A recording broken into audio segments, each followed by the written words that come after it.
Hola, a continuación vamos a revisar algunas generalidades sobre contratación electrónica. Y para eso revisaremos, por un lado, conceptos, diferencias, por ejemplo, entre contratación informática y contratación electrónica, características que suelen tener este tipo de contratos, riesgos que están asociados a ello, algunas reglas de interpretación y también me voy a referir a algunas cláusulas que suelen ser fundamentales por lo frecuente, por lo indispensable a veces que son en algunos de estos contratos de tipo tecnológico. Para comenzar, el contrato informático no es lo mismo, no es sinónimo de un contrato electrónico. Pueden existir contratos electrónicos que no tengan esta característica de ser contratos informáticos. Y para eso entendamos, el contrato informático es aquel que tiene por objeto un bien o un servicio informático, o incluso hay contratos que pueden reunir tanto bienes como servicios. Por ejemplo, contrato un computador que viene incluido un servicio de soporte. Entonces, en lo más determinante en materia del contrato informático es el objeto sobre el que recae. Ese es un objeto que puede ser un bien o un servicio informático. En este sentido, los bienes informáticos pueden ser tanto materiales como inmateriales, tangibles o intangibles. Me explico. Desde el punto de vista de los bienes informáticos materiales, son aquellos elementos que forman parte del hardware, la CPU, los dispositivos periféricos, como por ejemplo un teclado, la impresora, el mismo celular, una tablet, un notebook e incluso aquellos elementos físicos también que se vinculan con este hardware, que sería, por ejemplo, un router, un cableado necesario para poder conectarse a una red, por ejemplo.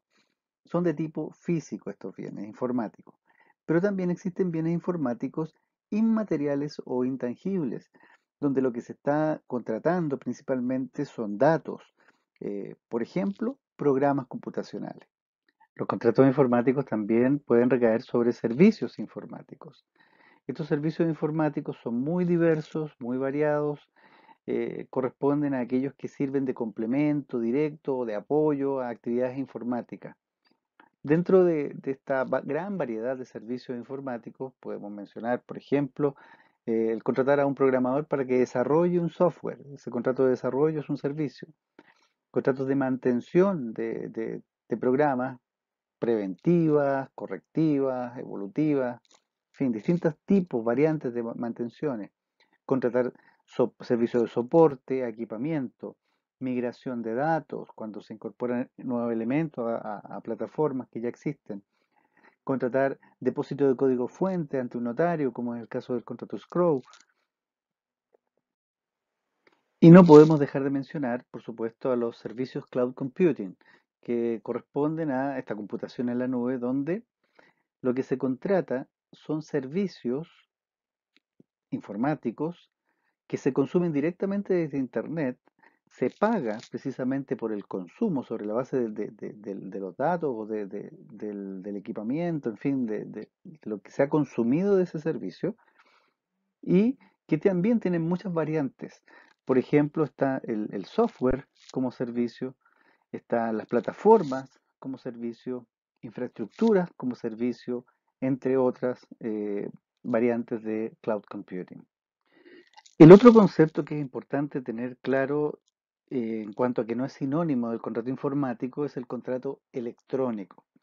En el caso del contrato electrónico, lo determinante no es el objeto de ese contrato, no es que recaiga sobre un bien o un servicio informático, como en el caso de la contratación informática, sino que lo relevante acá es el medio electrónico que interviene en alguna de las etapas de esa contratación. Me explico. Yo puedo tener un contrato electrónico porque la negociación, la presentación de la oferta y la aceptación de esta se realiza por medio electrónico. O bien la suscripción del contrato es por medio electrónico. O el despacho, el pago se hace por medio electrónico. Algunos de los elementos de estas etapas tiene un componente electrónico, se hace por medio electrónico. Como digo, el objeto no es lo determinante. El objeto de esa contratación electrónica pueden ser bienes o servicios informáticos o no. perfectamente yo podría tener un contrato electrónico que recaiga sobre bienes, por ejemplo, materiales que no tienen nada que ver con la tecnología. Por ejemplo, puedo tener un contrato electrónico que tiene por objeto un bien o un servicio informático.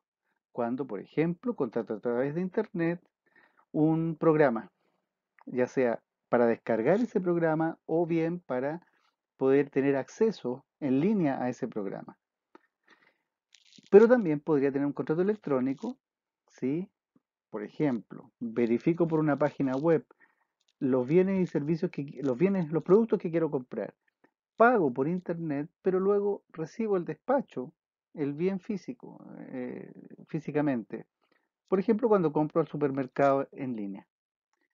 Sin perjuicio de la distinción que acabo de hacer entre contratos informáticos y contratos electrónicos, en lo sucesivo voy a referirme a contratos tecnológicos como una suerte de género, que los pueden cubrir o los puede cubrir a ambos. Y en ese sentido, veamos algunas características que presentan los contratos tecnológicos en esta línea. En particular me voy a referir a cuatro características. Por un lado, la complejidad que tienen este tipo de contratos, la espiral de contratación que suele generar este tipo de contratación, la estructura modular con la que se elaboran, se construyen, se redactan, y el desequilibrio entre las partes que suele ser también bastante propio de este tipo de contratación tecnológica. Contratos complejos, ¿por qué? Porque este tipo de contratación tecnológica normalmente incluye dos o más prestaciones contractuales. Hay más de un contrato dentro de estas soluciones tecnológicas. Por ejemplo, se pueden contratar arrendamiento de equipos computacionales, pero que incluyen una etapa de instalación, un servicio de instalación, incluye también soporte durante todo el periodo del arrendamiento, puede incluir además posibilidad de adquisición vía leasing una vez que finalice el arriendo, em, e incluso según las complejidades de lo que va incorporado, puede haber hasta capacitación para el uso de estos equipos. En fin, hay más de una prestación contractual en este tipo de contratos. Eso lo hace más complejo. Complejo porque estas prestaciones no siempre comienzan en el mismo momento, no siempre tienen precios similares, a veces tienen precios diferentes, no siempre tienen las mismas consecuencias y a veces el incumplimiento de una de estas prestaciones es más grave que otra. Entonces, eso hace más difícil, por lo tanto, la administración, la gestión de estos contratos y también su elaboración, la redacción de ese contrato. La espiral de contratación, por otra parte, es otra característica propia de que estos contratos van generando nuevas contrataciones que originalmente no estaban consideradas. Y muchas veces me veo atado a tener que contratar con el mismo proveedor que me está prestando el bien o el servicio. En este sentido, por ejemplo, yo contrato un equipo, un computador, y ese computador necesita mantención. Y puede que en algún momento los programas que van dentro de ese computador necesiten a su vez nuevas versiones. Y yo no tengo contratadas las nuevas versiones del sistema operativo, por ejemplo. Entonces, ¿qué tengo que hacer? Generar un nuevo contrato. ¿Para qué? Para tener las versiones actualizadas de esos programas. A su vez, puede que dentro de ellos sea necesario ir realizando incorporación de parches de seguridad o ir agregando algún tipo de adecuaciones al software. Y eso lo tengo que ir incorporando nuevamente con otro contrato. De esa manera, a partir de un contrato, puede generarse una espiral de contratación. Van a ir naciendo, probablemente, no siempre, podrían ir naciendo nuevos contratos. Entonces, por eso también es una característica que se puede encontrar en este tipo de contrataciones. La estructura modular, que se explica mucho a partir de lo anterior, de esa complejidad y de esa espiral de contratación. Cuando tenemos contratos tecnológicos que tienen más de una prestación contractual, se recomienda, para efectos de la redacción y de la gestión de ese contrato, de la administración del contrato, estructurarlos modularmente. O sea, establecer, por un lado, una capa general de condiciones generales del contrato, que son transversales a las distintas prestaciones, donde se indican cuáles son las partes, las personerías, eh, el objeto propiamente tal de ese contrato, puede eventualmente estar el precio y otros elementos más bien generales de la contratación. Pero las particularidades que tienen cada una de esas prestaciones que están formando este contrato complejo se separan en módulos, módulos que conocemos como anexos. Estos anexos desarrollan, regulan separadamente cada una de esas prestaciones. Por ejemplo, este es un contrato donde nuevamente estoy arrendando equipos. Entonces el anexo A va a estar desarrollando todas las particularidades de ese arriendo del equipo. Pero también tiene una serie de servicios de migración.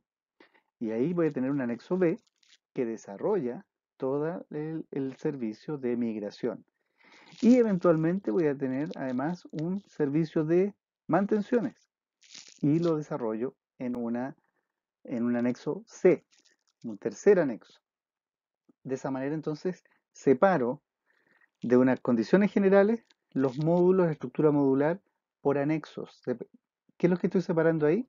Las prestaciones contractuales. Y además, estos contratos presentan desequilibrio entre las partes.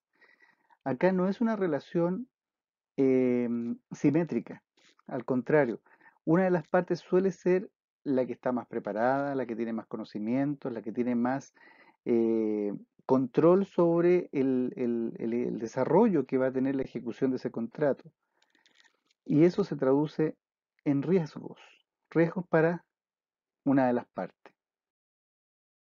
Primero, un primer riesgo que podemos encontrar acá es que el desconocimiento de la parte que necesita contratar algo, un bien o un servicio, sobre todo informático, más bien tecnológico, desconozca con claridad lo que necesita. Y al momento de solicitarlo, de pedir esto a la contraparte, o sea, yo quiero un desarrollo que haga esto, o yo quiero este computador, realiza un mal requerimiento, no sabe expresar o traducir su necesidad y por lo tanto el destinatario, en este caso el que le vende o le presta el servicio, le vende el bien o le presta el servicio, va a atender a lo que le pidieron y puede que yo me encuentre recibiendo un bien o un servicio que no logra satisfacer realmente lo que necesitaba en su momento. ¿Por qué? Porque no lo pude expresar muy bien. Este punto es muy determinante, sobre todo cuando estamos hablando de contratación a través de licitaciones. En las licitaciones, todos estos requerimientos técnicos, lo que se quiere, se traspasa en bases de licitación. Y luego, quienes ofertan, quienes presentan propuestas, lo hacen de acuerdo a lo que se pidieron en las bases, lo que se pidió en las bases. De tal manera que si yo hago un mal requerimiento en las bases, claramente voy a recibir algo que no es lo que necesito, lo que yo tenía pensado, simplemente porque lo pedí mal. Aquí es fundamental, por ejemplo, realizar estudios de mercado, realizar consultas al mercado para poder tener un mayor conocimiento de la necesidad, por un lado, y a su vez de qué me ofrece el mercado como respuesta a esa necesidad. Otro de los riesgos que se produce con estas diferencias de esas asimetrías de poder es que estos contratos tecnológicos normalmente se traducen en contratos de adhesión, en los que, por supuesto, es una de las partes las que impone todos los términos y condiciones de esa contratación y la otra simplemente se limita a aceptarlos. Si es que tuviera algún tipo de discrepancia con algún punto de ese contrato de adhesión, no existe la posibilidad de negociar esa cláusula. Si es que la acepto el contrato, incluye todas sus disposiciones. Si yo estuviera realmente complicado con una de esas cláusulas, mi respuesta es no acepto el contrato, no se forma el consentimiento y no contrato. Entonces, por los contratos de adhesión es una de las partes, normalmente la que presta el servicio o la que está ofreciéndote los bienes, la que impone las condiciones contractuales. Y la contraparte acepta, se limita simplemente a aceptar esas condiciones. Este punto es muy importante porque hay que tener mucho cuidado con la redacción de las cláusulas limitativas de responsabilidad.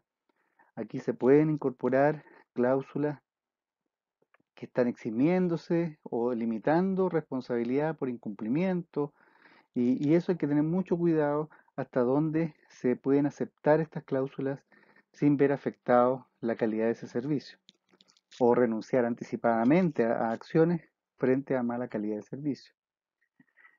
Otro riesgo muy importante es el llamado vendor locking, donde la, el peso que tiene en este caso el proveedor, el vendedor, en este caso el prestador de servicio, es tan fuerte en comparación con la contraparte, que sería el comprador, que hay una dependencia del comprador hacia el vendedor. En este caso, el vendor locking se produce porque, por ejemplo, yo no conozco realmente cómo funciona esta tecnología. El que la conoce es mi proveedor. Y por eso lo que me diga mi proveedor yo lo entiendo, yo lo acepto, yo creo que es así, es verdad. Y ese proveedor podría estar manejando a su antojo la información. Yo no tengo ninguna herramienta que me permita contradecirla. Ahí hay un problema de desequilibrio. También pueden haber situaciones donde eh, esta dependencia se traduce en la imposibilidad de reemplazar a ese proveedor. No, es que para mí es muy costoso en este minuto terminar este contrato que no está funcionando muy bien y iniciar un nuevo cambio de plataforma. Entonces, frente a ese costo, yo prefiero seguir con este proveedor malo a tener que embarcarme con un proceso de contratación que no tengo cómo financiarlo en este minuto. Entonces, con el vendor locking, el proveedor del bien o del servicio informático tiene mucho más poder que que en este caso el comprador. Y esa situación produce dependencia de ese proveedor, de ese comprador a su proveedor tecnológico. Depende de él. Los contratos tecnológicos son complejos, como estuvimos viendo, y esa complejidad se traduce no solo al momento de la redacción del contrato, en poder plasmar con claridad el requerimiento, poder ser suficientemente ordenado al momento de elaborar los módulos de estos contratos, el poder anticipar posibles cláusulas que pueden perjudicar, en fin, no solo en ese momento, sino por supuesto en el momento de ejecución de ese contrato. Y acá suelen existir discrepancias entre las partes por la interpretación de alguna cláusula. Y esa forma de resolverla la podemos encontrar en el derecho común, en este sentido en el Código Civil. El Código Civil contiene normas, reglas específicamente de interpretación de los contratos. Esas reglas son perfectamente aplicables a este tipo de contratación. Para comenzar, entonces, vamos a la primera regla, la regla de la intención de los contratantes. Esta regla entiende que una vez si las partes, se conoce claramente cuál es la intención que tuvieron las partes frente a ese contrato, va a prevalecer esa intención por sobre lo que hayan puesto literalmente, las palabras literales que están en una cláusula. Esto, sin embargo, hay que tener mucho cuidado desde el punto de vista del contrato tecnológico, porque el mismo objeto, sobre todo cuando son contratos informáticos, como el objeto ya es complejo y esta diferencia entre las partes se manifiesta en que uno sabe de tecnología y normalmente el otro no sabe de tecnología, las palabras no siempre se entienden de manera unívoca. Y esa intención no siempre queda de forma clara en las expresiones que se usan en el contrato. En este sentido, es muy relevante que los contratos incluyan glosarios. Cuando son contratos tecnológicos, es importante que incluyan alguna cláusula con definiciones, conceptos que ambas partes han consensuado, han acordado que así van a entender para efectos de la ejecución del contrato. Sin esas cláusulas, no siempre es fácil de poder resolver esta intención de los contratantes. Por eso entonces, esta regla de la intención de los contratantes no es tan fácil de incorporar, de aplicar para resolver un problema en un contrato tecnológico. Ahí lo más recomendable es una cláusula con un glosario o con una definición de términos técnicos. La segunda regla de interpretación a considerar es la interpretación conforme a la naturaleza del contrato. En este sentido, las cláusulas, que cuando se vaya a interpretar una cláusula que está siendo controvertida entre las partes, hay que entender muy bien cuál es la naturaleza de ese contrato para efectos de interpretar. Acá es relevante que hagamos ese ejercicio de la separación modular de las prestaciones para poder tener más claridad cuál es la naturaleza de cada una de esos contratos que están dentro de esta solución contractual. Por eso, entonces, si yo tengo un problema de interpretación sobre el arriendo de los computadores, por ejemplo, es muy importante entender que esa cláusula está dentro de una naturaleza contractual propia del arrendamiento. Y no va a ser la misma interpretación, por ejemplo, respecto de otro anexo que se refiera a servicios de soporte, por ejemplo, donde ahí la naturaleza va a ser diferente. Entonces, en este tipo de contratos, para poder interpretar conforme a la naturaleza del contrato hay que tener bien claro cuál es la cláusula y dónde está incorporada, en qué anexo está incorporada, porque de esa manera yo puedo llegar a determinar la naturaleza de esa prestación contractual. La tercera regla de interpretación, la interpretación armónica de las cláusulas. Las cláusulas, no si bien aquí separamos estos contratos por su complejidad a través de módulos, con anexos, por prestaciones, no tienen que considerarse de forma aislada. Y eso implica, por ejemplo, tener mucha coherencia con los tiempos en que comienzan las distintas prestaciones, cuando terminan y cuando comienzan otras.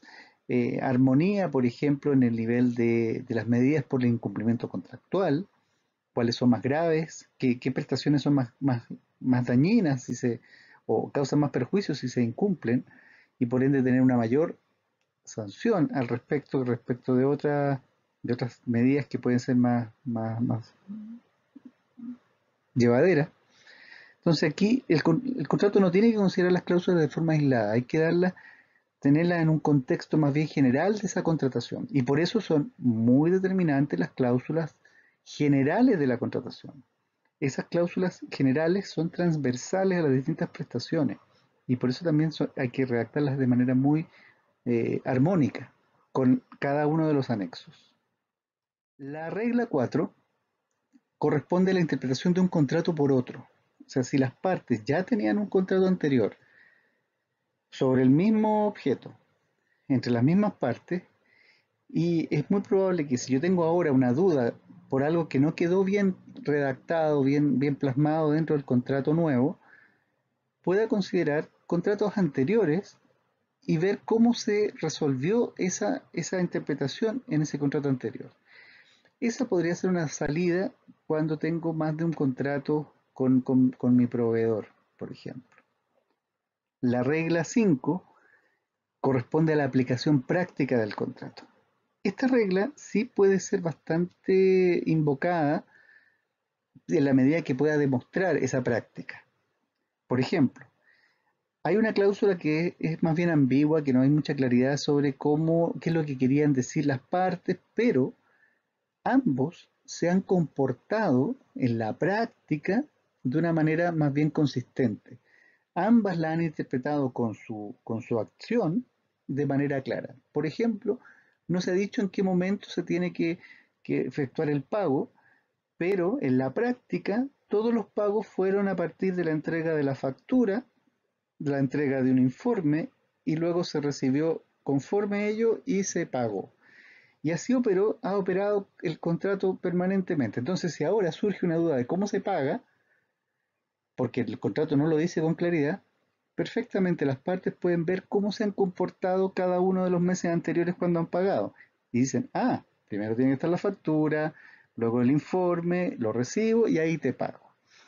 Esa es una forma donde la práctica es una vía de interpretación cuando no hay claridad sobre el sentido y alcance que tiene redactada una norma, una cláusula del contrato. Y la cláusula 6, la regla 6, es importante específicamente cuando estamos frente, es muy relevante cuando estamos frente a contratos de adhesión y que ya les dije, suele ser una de las características de estas soluciones complejas, de estos contratos complejos, porque una de las partes impone las cláusulas. El Código Civil en esta materia nos indica cuando todas las reglas anteriores no han funcionado, las partes no lograron resolver este problema de interpretación con las cláusulas anteriores, la intención, los contratos anteriores, el contexto, en fin, la aplicación práctica. Cuando no logran solucionarlo de esa vía, por esa vía, las cláusulas ambiguas que una de las partes extendió, o sea, cuando una de las partes redactó el contrato, se va a interpretar, en el caso que sea ambigua, en contra de esa parte que la redactó.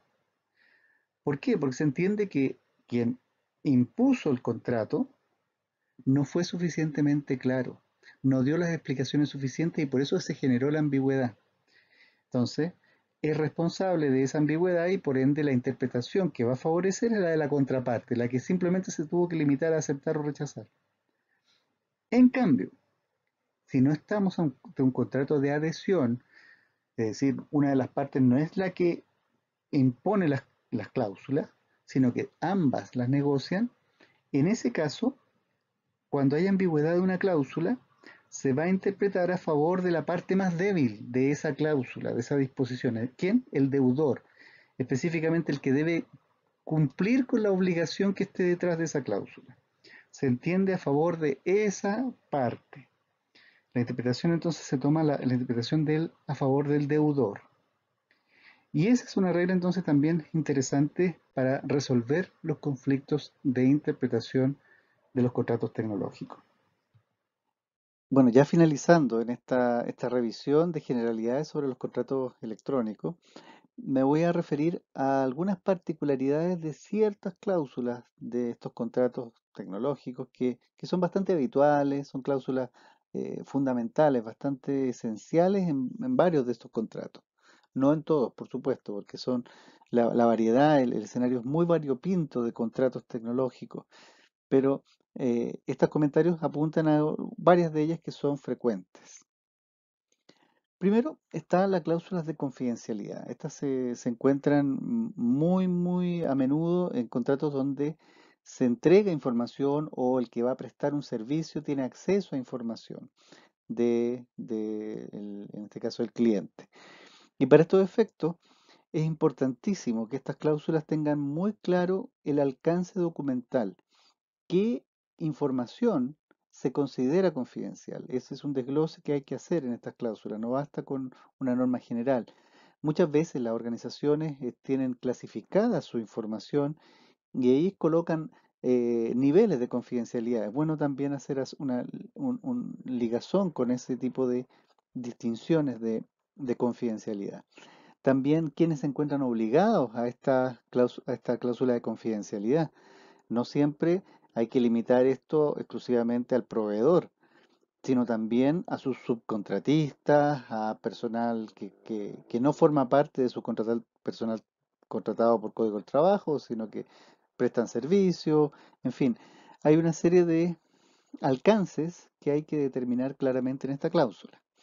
Esta cláusula también puede admitir excepciones y esas hay que incorporarlas, excepciones que normalmente están asociadas a autorizaciones previas, que en qué casos no se considera que es una información confidencial y por lo tanto sí se puede acceder y utilizar y en qué casos se puede hacer solo en la medida que tenga cierta autorización.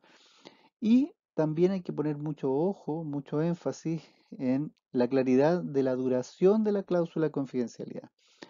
En términos bien generales, acá hay que hacer un distingo siempre entre la información confidencial en general y la información confidencial producto de datos personales. Cuando se trata de información confidencial establecida con ese carácter por vía contractual, ahí es importante colocar un plazo de duración. O sea, hasta cierto tiempo, y eso lo determinan las partes, se ve protegida una de las partes a través de la confidencialidad. Y luego que termina ese plazo, la información deja de ser confidencial y ya no está esa carga de mantener esa reserva para la contraparte. Sin embargo, si se trata de información de datos personales, ahí hay una obligación legal de reserva a quienes acceden a datos personales de otros. Y en ese caso no cabe incorporar un plazo límite de la confidencialidad, porque la ley impone una obligación de reserva, de guardar secreto de esos datos indefinidamente, incluso más allá de haber terminado ese contrato. Entonces, esa es una distinción que hay que tener clara dentro de la cláusula de confidencialidad. La cláusula de tratamiento de datos personales por mandato. Esta es otra disposición que puede ir en aquellos contratos exclusivamente donde se efectúa un tratamiento de datos personales, donde, entre otras acciones, yo encomiendo a la contraparte que utilice datos personales que lo estoy proporcionando para que me preste un servicio. En esa situación, lo que se genera entre las partes es un mandato, y ese mandato está regulado por ley, la Ley de Protección de la Vida Privada. En ese sentido, no basta con que esos contratos tengan una cláusula de confidencialidad. Es necesario incluir además un anexo que sea un contrato de mandato de tratamiento de datos personales. Esto, por lo tanto, es mucho más desarrollado que simplemente una mención de confidencialidad o de que se ajustará a la ley de protección de datos. En este caso, tiene que haber todo un detalle de qué datos se le está entregando a este tercero para que preste un servicio, qué alcance tiene, qué tratamiento va a realizar, qué límites, prohibiciones, obligaciones tiene este mandatario o encargado de tratamiento. Es decir, todo un desarrollo bastante detallado de cómo se efectúa el contrato de mandato. Por lo tanto, no basta acá con simplemente incluir cláusulas de confidencialidad. Esas cláusulas se deben ver complementadas con un contrato de mandato de tratamiento de datos personales.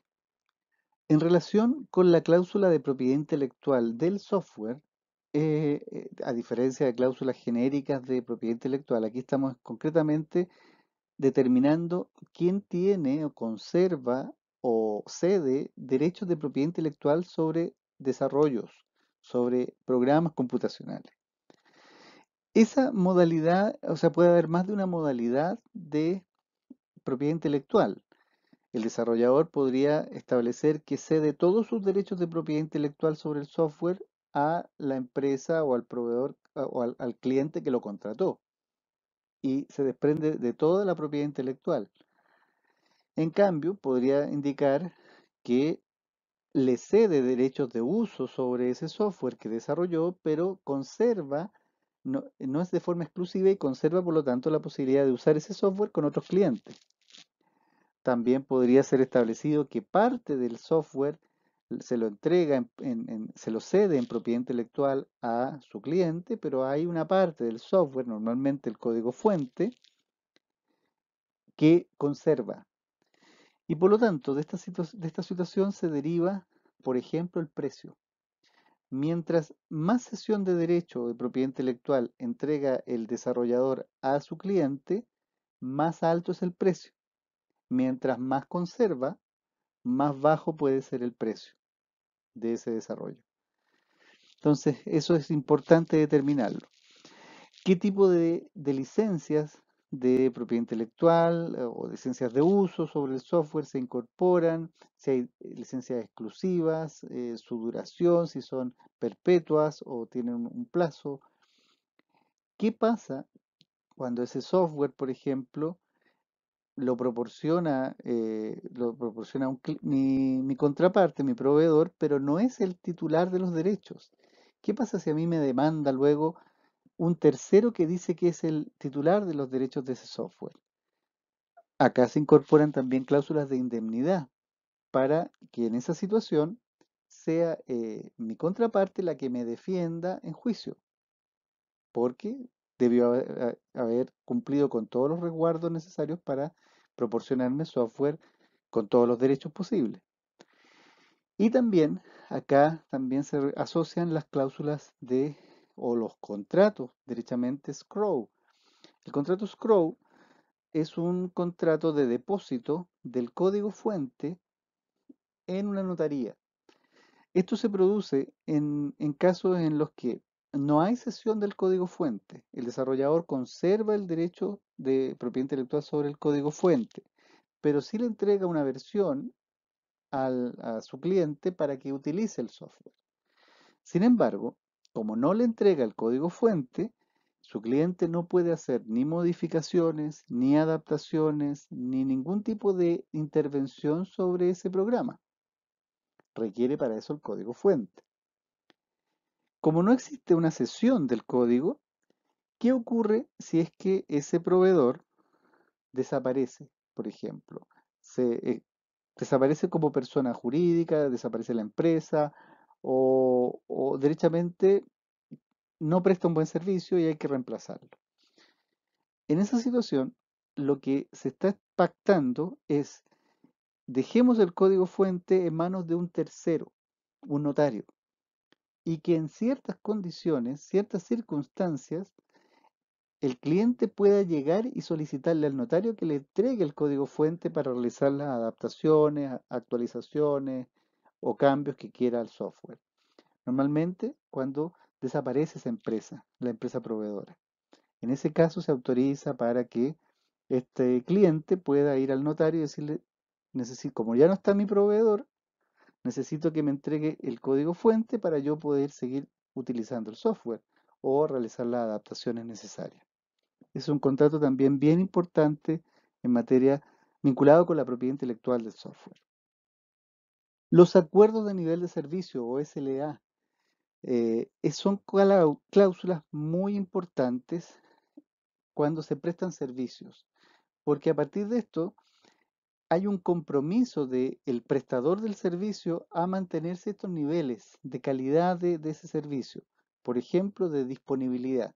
Si yo estoy pidiendo que me presten un servicio de soporte y que esté permanentemente, cada vez que yo tenga un problema, pueda ir y hacer la solicitud del servicio de soporte, bueno, tengo que tener, por un lado, compromisos de cuál es el nivel de servicio, de cuánto tiempo se van a demorar en responderme, cuánto tiempo se van a demorar en atender, en solucionar el problema, por ejemplo, y eso se pacta. Por ejemplo, el tiempo de respuesta van a ser 15 minutos desde la primera solicitud y la respuesta va a ser dentro de 24 horas, la solución. Y eso es un compromiso de la parte que presta el servicio. Eso queda en el contrato. Y si hay incumplimiento de ese compromiso, que está dentro de las obligaciones del contrato, de ese acuerdo de nivel de servicio, lo que corresponde es aplicar una sanción, normalmente multas por incumplimiento de los niveles de servicio. Entonces, estas cláusulas son importantes también, por ejemplo, cuando se presta un servicio de plataformas que tienen que estar disponibles. Si se cae el sistema, yo doy periodos donde puedo tolerar las caídas de sistema. Yo aguanto que se caiga dentro del año un 0,5%, pero el 99,5% tiene que estar disponible. Si se cae más de un 0,5 en el año, hay un incumplimiento del nivel de servicio y corresponde aplicar multa, por ejemplo. Entonces, los niveles de servicio son muy relevantes para poder determinar cuánto tolero, cuánto incumplimiento llego a tolerar de parte de mi del proveedor, del prestador de servicio. Y en caso que no se cumpla con lo comprometido, tiene que haber necesariamente sanción. Normalmente multas, cobro de garantía, en fin. También cuando se producen servicios computacionales, servicios informáticos, puede ser necesario que el proveedor que estoy contratando tenga que acceder a mi sistema.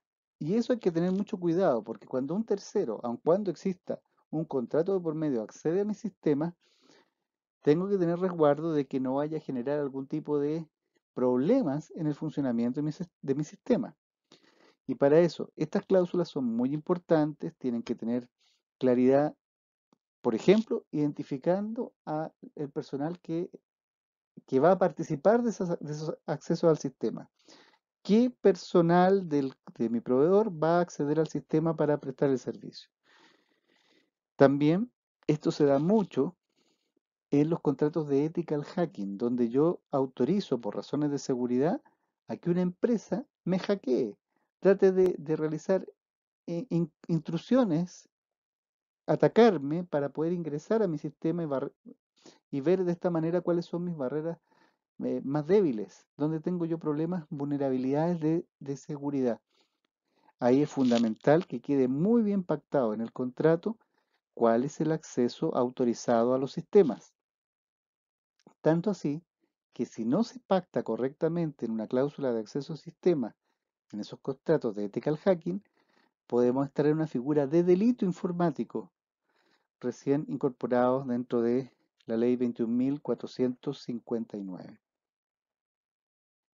Las cláusulas de tolerancia de la responsabilidad, cuál es el nivel de tolerancia que yo voy a tener frente a fallas y si son por causa de terceros, hay que tener mucho cuidado de cuánto acepto que pueda fallar un equipo.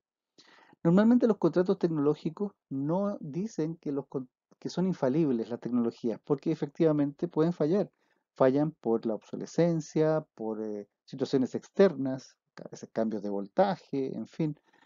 No necesariamente entonces son infalibles. Y eso tiene que estar pactado también para dar un nivel de tolerancia a ese tipo de falla. Y por otra parte, tener mucho cuidado, hay que tener mucho cuidado con las limitaciones de responsabilidad en los contratos de adhesión.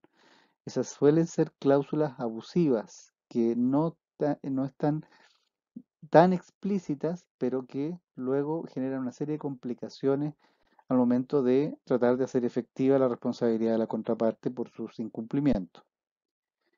Y por último, cláusulas de cierre y de traspaso del contrato.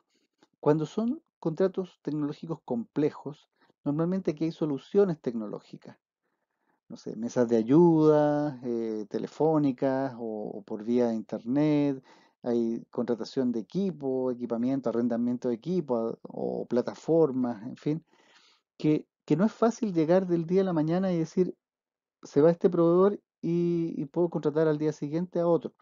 Hay tiempos de implementación, hay tiempos de pruebas, hay de migraciones, hay una serie de acciones que hay que hacer normalmente para pasar de un contrato a otro. Acá, estos contratos tienen que tener siempre cláusulas muy claras sobre cuáles son los hitos de entrega, cómo se planifica, esto sí, tiene que haber una planificación, cuáles son las obligaciones que va a tener el proveedor que se va respecto del próximo proveedor. Imaginen, por ejemplo, que se va el que te presta el servicio de mesa de ayuda telefónica.